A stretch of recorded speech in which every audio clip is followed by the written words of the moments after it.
சென்னையில் கோயம்பேடு, கோடம்பாக்கம், ஆயிரம் விளக்கு உள்ளிட்ட பகுதிகளில் மிதமான மழை பெய்து வருகிறது. இதுகுறித்த கூடுதல் தகவல்களை எமது செய்தியாளர் செம்பருத்தி வழங்க கேட்கலாம். வணக்கம் செம்பருத்தி, இந்த மழை குறித்தான கூடுதல் விவரங்கள். வணக்கம் திவ்யா. இன்னும் ஒரு சில தினங்களில் வடகிழக்கு பருவமழை தமிழகத்தை பொறுத்தளவில் நிறைவடைய உள்ள சூழலில் சென்னையில் இன்றைய தினம் தற்பொழுது பல்வேறு இடங்களில் புறநகர் உள்ளிட்ட பல்வேறு இடங்களில் மிதமானது முதல் ஒரு சில இடங்களில் லேசான மழையும் ஒரு சில இடங்களில் மட்டுமே கனமழையும் பெய்து வருகிறது. அதன் அடிப்படையில் வானிலை ஆய்வு மையம் அளித்திருக்கக்கூடிய தகவலின் அடிப்படையில் சென்னையில் அடுத்த சில மணி நேரத்திற்கு திருவள்ளூர், காஞ்சிபுரம், செங்கல்பட்டு ஆகிய 4 மாவட்டங்களில் லேசானது முதல் மிதமான மழை பெய்ய வாய்ப்புள்ளது என வானிலை ஆய்வு மையம் தெரிவித்திருக்கிறது. இந்த நிலையில்தான் சென்னையில் பல்வேறு புறநகர் பகுதிகளில் மிதமான மழையும் ஒரு சில இடங்களில் கனமழையும் குறிப்பாக ஒரு சில இடங்களில் லேசான மழையும் பெய்து வருகிறது.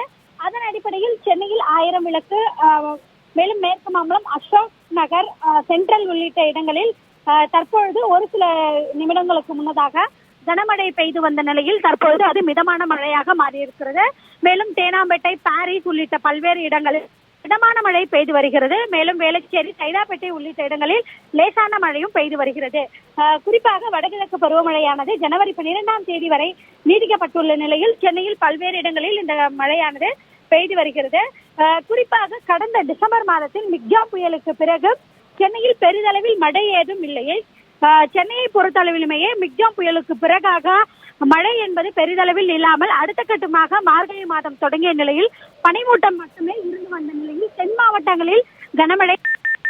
இந்த நிலையில் இன்னும் ஒரு சில தினங்களில் வடகிழக்கு பருவமழையானது தமிழகத்தில் நிறைவடைய உள்ள சூழலில் சென்னையில் புறநகர் மற்றும் பல்வேறு இடங்களில் லேசானது முதல் மிதமான மழையும் ஒரு சில இடங்களில் கனமழையும் பெய்து வருகிறது.